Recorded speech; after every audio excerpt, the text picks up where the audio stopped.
Joe. But I don't want to. You're too young to turn up your hair, Amy. Miss Amy, you're not wearing nothing but braids. You're too little. I'm not little, Hannah. I am practically a full-grown woman. More of a woman than Joe, anyway. What? Is your hands clean, Elise? Ink, again. I was writing Gonna a do play. something about this? I must What am chase I my supposed to inspiration do? in the morning before Aunt March breaks my spirit. Where's Marmee, Hannah? Some creature came begging, and your ma went off to see what was needed. Why are you in costume, Joe? We're not rehearsing today. I'm the man of the house with father away. Josephine is so childish, Meg. It is most aggravating. Amy, Aggregating, that's a new one. you mean aggravating, dear. So what, Joe? A lady should seek to improve her vocabulary. Vocabulary? Stop writing them down. Someday I shall publish the collection. You won't. Will. Won't, Josephine. Will. Girl. Poor Joe. It must be so hard waiting on Aunt March all day. Torture. But come the new year, she's taking me to Europe. I'd 1,000 times rather sit with Aunt March than be the Mingot's governess with Mrs. Mingot of the Manhattan Mingot, always talking down to me. Poor Meg. At least none of you have to go to school. The days are quite interminable. Interminable. Poor Amy. Girls laugh at my braids and sniff because we're poor and label Papa for being an abolitionist. Libel. Labels are for pickle bottles.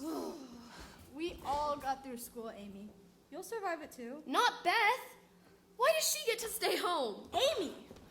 Well, because I'm stupid. Beth had nervous episodes. I'm nervous. Amy, hush! Why does she get one thing and me another? Different people need different things. And you need to go to school, for you have a terrible case of moron. Joe. I don't know that it's curable. You're the moron, you stupid old Josephine, stupid! When I grow up, I'm going to run away with a prince. And that's all. That's all? And I don't need school for that. And I shall never spoil my hands with working.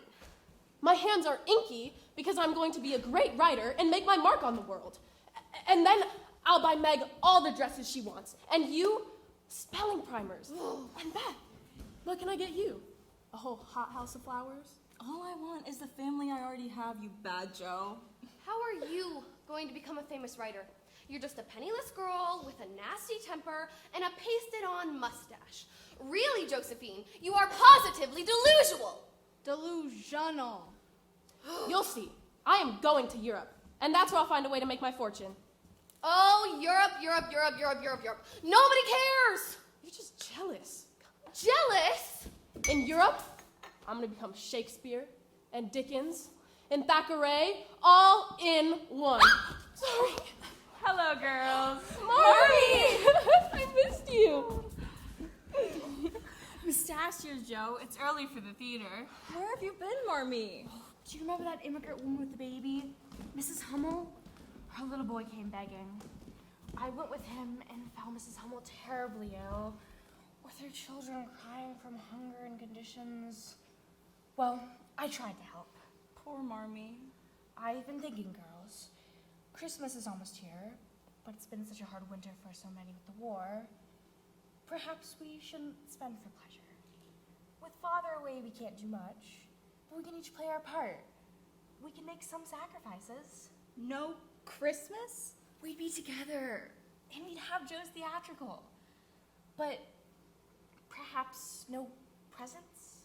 Christmas without any presents? Oh, Marmee, it does seem so... Sad.